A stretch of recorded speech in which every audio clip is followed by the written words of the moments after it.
Weather Service in State College, Pennsylvania has issued a severe thunderstorm warning for southwestern Columbia County in central Pennsylvania, southern Montour County in central Pennsylvania, central Northumberland County in central Pennsylvania, northeastern Snyder County in central Pennsylvania, southeastern Union County in central Pennsylvania, until 5:45 p.m.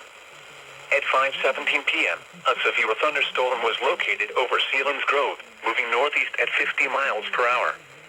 Hazard, 60 miles per hour wind gusts. Source, radar indicated. Impact, expects damage to roofs, siding, and trees.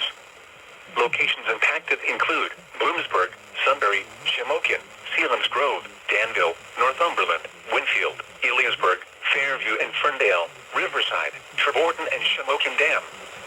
For those driving on Interstate 80, this includes areas between the Limestoneville and Bloomsburg Light Street exits, specifically from mile markers 222 to 235.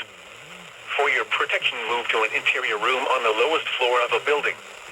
Repeating, a severe thunderstorm warning has been issued until 5:45 p.m. for the following counties: Columbia, Montour, Northumberland, Snyder and Union.